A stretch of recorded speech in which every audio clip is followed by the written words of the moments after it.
Hello YouTube, LJ Draco here. So, as you can tell by this title, you know what this video is about. Basically, I just wanted to give a quick thing. I didn't get to talk about it in the other video because the other video took too long. The reason I've been away for a while is it's mainly due to my sore throat and, you know, being ill. But the other reasons is there's a lot of stuff going on at the moment, and I know no one asks and no one needs an explanation, but you know, sometimes I was doing quite well with my channel. I was progressing quite far. I was doing quite a lot of videos, uploading quite a lot. Then over the past few months, I'd say, or at least nearly a year now, I've been on and off, and I keep saying I'm going to leave, or then I'll make a random appearance back, and there's no consistency anymore. And I've noticed that a lot, and I've noticed how a lot of people are, you know, I'm starting to lose contact with a lot of people, and I'm starting to feel a bit angry at myself because I've let a few people down. The problem is we all have crap going on. We all have things going on in our lives that we can't handle at certain points.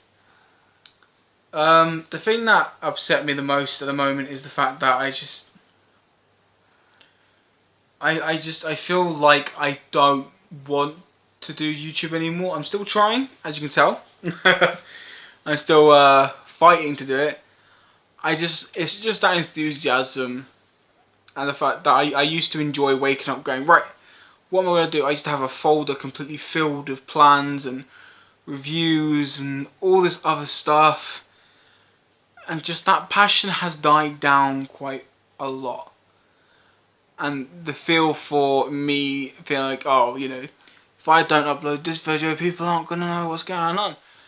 And then I realised, no, everyone else has their own shit to deal with, and their own videos to film, and their own lives to lead. They're not gonna, they're just sitting there going, oh, I wonder what he has to say about this today. No, that's not what's gonna go on in their mind.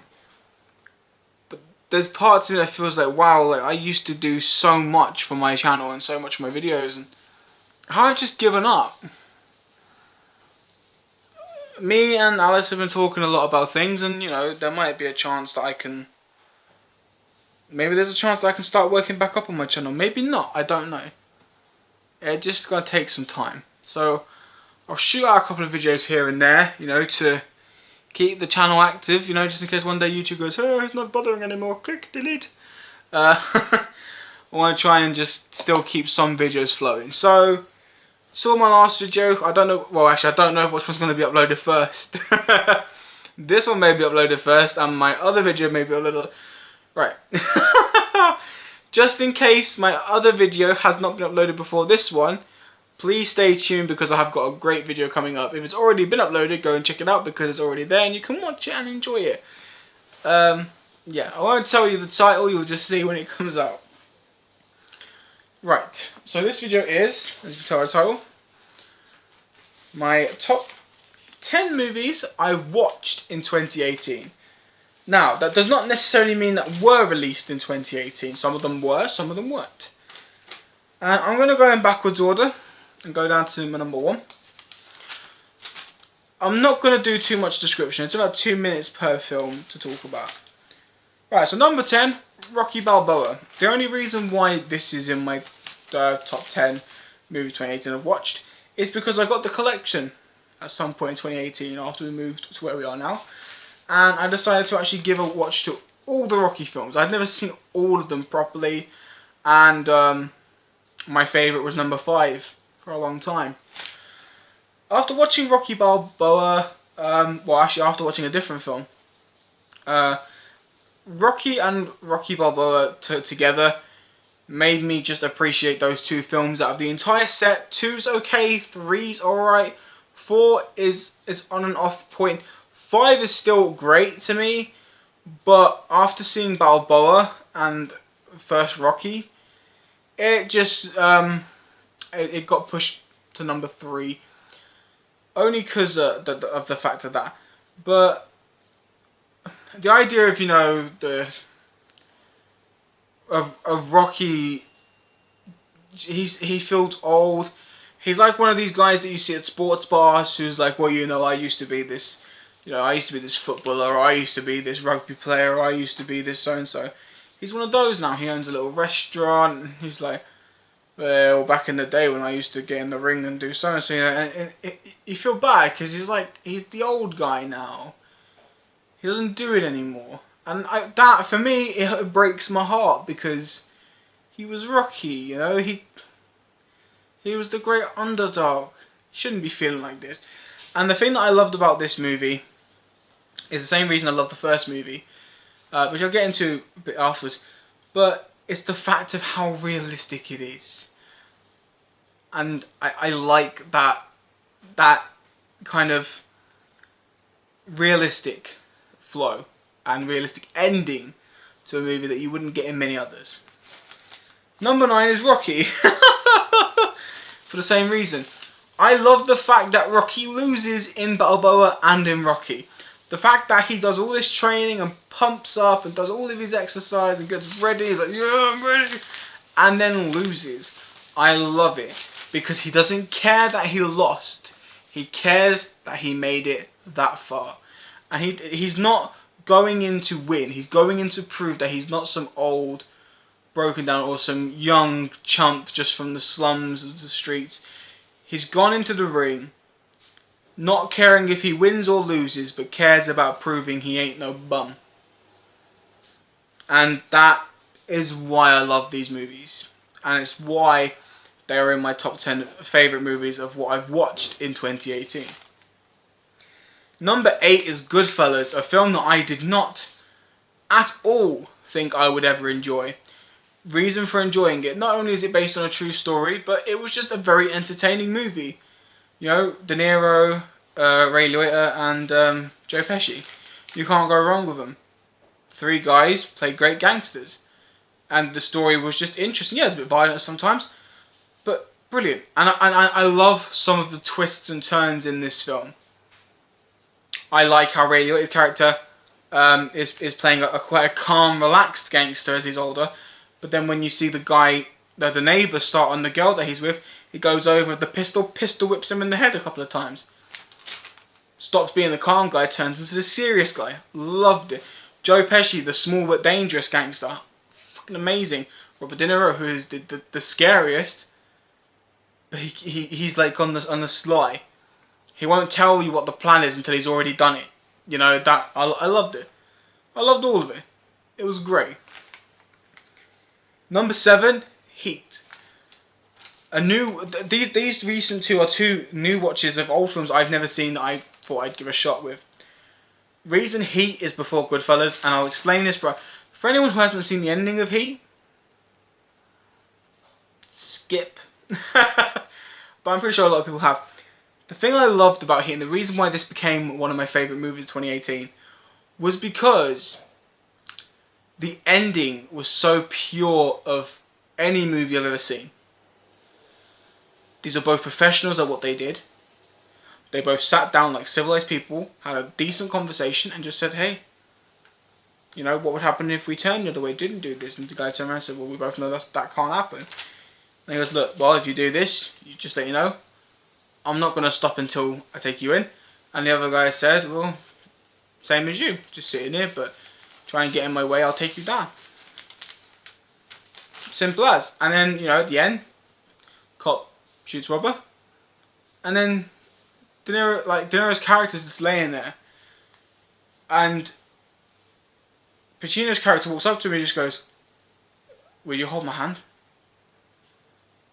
He goes, sure. Holds his hand as he died. Now that was probably to my opinion, the second best movie ending ever. It would have made first, not quite, but to go straight to second from the whole list of movies I've ever seen in my life, that was a big leap. It made me love that movie all more than the whole story. Just that realism towards the end, like, just because you're a good guy and a bad guy doesn't mean you hate each other completely. You don't know each other. You may not agree with what the other one does, but that doesn't mean you hate each other. And the decency of, can you hold my hand, that was brilliant. Number 6 is Ant-Man and the Wasp. A lot of these, I'm going to say this now, a lot of these movies towards the end are pretty much hero or Disney related movies. Ant-Man the Wasp. Reason for being, not many Marvel movies get good sequels. Not many. I mean, Iron Man, great. 2 and 3, yeah. Thor, great. Dark World. In my opinion, Captain America First Avenger, Winter Soldier, I'm not a big fan of Winter Soldier. I didn't enjoy it as much as everyone else does. It's like their favourite, and to me, it's not quite there yet. But Ant-Man and the Wasp it didn't need a third one. It was just, I loved Ant-Man, and then I loved seeing him in Civil War. And then we got a nice decent amount of him and the Wasp in the... Plus, I really love Ant-Man and the Wasp. But there was one scene that made me enjoy the movie so much more. And it's not a spoiler, it's just basically the scene where the Russian guy is talking about this myth in his legend of his people called the Baba Yaga. And there's a scene where this person pops up and he just goes, Baba Yaga! For some reason I find it hilarious. I laughed so hard my chest hurt. Alright, number 5, Deadpool 2, reason for, yet again, not many Marvel movies, whether it's MCU or Marvel, get good sequels. Deadpool 2 was interesting. It was really good. I really enjoyed it. Quite close to a lot of the comics, which is great. And you can never get tired of seeing Ryan Reynolds as Wade Wilson. Just, you can't do it. You need Ryan Reynolds as Wade Wilson. Love Colossal. Cable was a badass. Absolutely love Cable. Number 4, Coco. As I've already done a full movie review on that. Just for how beautiful the animation was, how heart-gripping the story was, how terrifying the story was. Just one of Disney Pixar's just relatable films, and I like the fact that it was taken to a different culture, a different belief system, and a different setting, and that's what made it more gripping. It wasn't the stuff that we're used to, it was something with a twist. Number 3, Avengers Infinity War. Now, I did not like Avengers Infinity War to begin with whatsoever. I hated it when I first watched it. Don't know why, I just couldn't stand it. Then I watched it again, thought it was great. Then I watched it in 3D, and then I loved it. There's something about Marvel movies, if I can't enjoy them in 3D, I just don't seem to enjoy them. And for anyone who says you can't enjoy a 3D movie more than the movie in 2D, that's bullcrap. Bullcrap. There are tons of people who can not enjoy a movie in 2D but enjoy it a bit better with 3D. 3D does add something to some movies. But it wasn't just the 3D that made me enjoy the movie. When I first watched it, I was tired, I was ill, and none of it made sense. And then I got a chance when I was feeling fine and refreshed and awake. I watched it again, and it was pretty incredible. I could understand a lot of that movie better than I did when I first watched it. Thanos makes so much more sense than any political leader did, which is scary as fudge. You know, the mad titan, and yet he's a lot saner than most humans. But I do like the way the story went. I'm upset it's not following the comics, but I understand they're trying to take a movie approach to the Marvel Universe, and that's why it's not too relatable to the comics. Fine, not a problem. But I'd like it if there was a little bit of similarity story. These next 2 films, between 1 and 2, was a really hard way of choosing which one was number 1. Only because I had just seen one of these films in cinemas just towards the end of 2018. And the other one I saw quite close to the middle of 2018. Alright, number 2 is Bumblebee. Reason for being, me, Alice, and one of my friends here, where we've moved, we all went to go and see Bumblebee in cinemas. And, wow. Yeah, as you all know, I am a huge Transformers fan. Other than The Last Knight, I'm not too keen on that. But from 1 to Age of Extinction, I love them all. I think they're incredible. Great stories, great action. I'm the one that likes the big cheesy, big robots, explosions all the time. because that's what you want in a Transformers movie. You want big ass robots kicking the crap out of each other with explosions. That's what you ask for. This was the first film that involved Transformers that wasn't about big ass battles and explosions. This was more about the tie-in between an alien race and the human world. How they could connect. The similarities between characters. There was just something. I mean, even John Cena could act in this film, which was a major improvement to most films I've seen him in. But he was great. I loved him as the Soldier Boy. It was good. It was great. The one thing that I absolutely loved about this film as well is the original nostalgic feel to the 80s Transformers cartoons. And I mean, the G1 Optimus, beautiful. Absolutely beautiful. A Bumblebee, how they do capture his height compared to other Transformers. You know, like he's this tiny one.